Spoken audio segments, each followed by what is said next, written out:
what's your first read? What is President Biden's energy policy?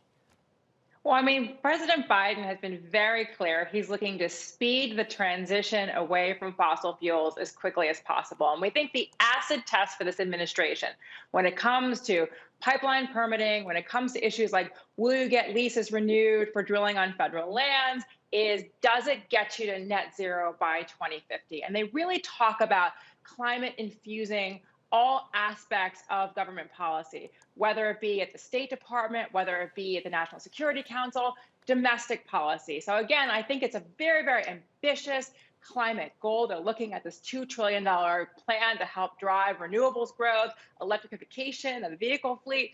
Again, though, the question will be, how much can you get through Congress? There's things you can do through executive order. Having to make compromises with Congress is going to be the challenge on a lot of this. Where do you deploy the political capital early on, Halima? I mean, there's only so much to go around. It's not unlimited. Where do you focus the efforts if you are the Biden administration?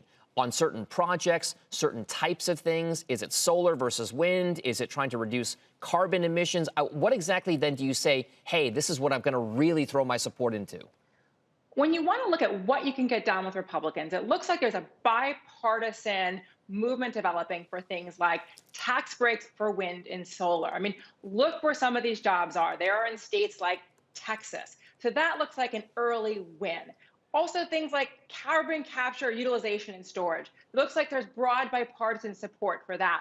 Interestingly enough, there's also seemingly support for advanced civilian nuclear technology. So those look like the areas where you can drive support from both sides of the aisle. I think it's going to be trickier on things like phasing out subsidies for fossil fuels.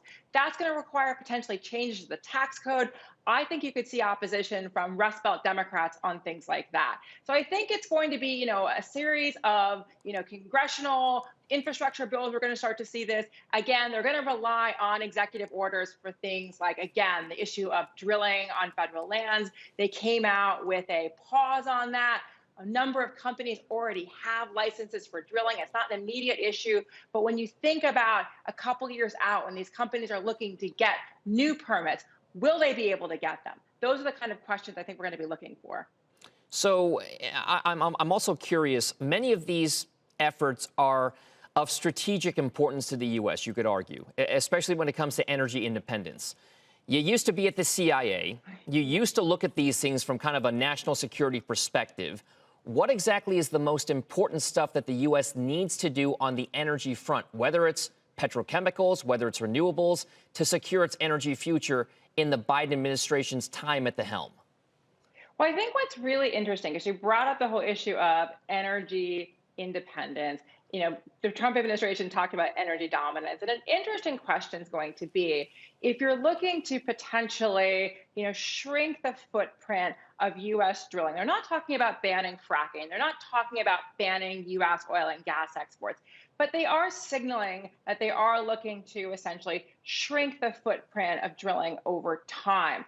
The question is, does that undercut your foreign policy of American energy independence? Are you potentially going to be more reliant on oil and gas from traditional fossil fuel producers? So I think that's going to be an interesting question. I do think when it comes to foreign policy, it's going to influence potentially how we deal with China. We absolutely want China to continue the policy of coal displacement. We want them for sort of global climate accords. So the question is, how much do you give into China to get sort of progress on climate issues? And does that potentially impact how you deal with them on others? The Biden administration has been clear that the need to get China on board on the climate front is not going to impact how they deal with them on issues like Hong Kong, the Uyghurs, intellectual property. But we just have to see what type of compromises potentially will be made. Shepard Smith here. Thanks for watching CNBC on YouTube.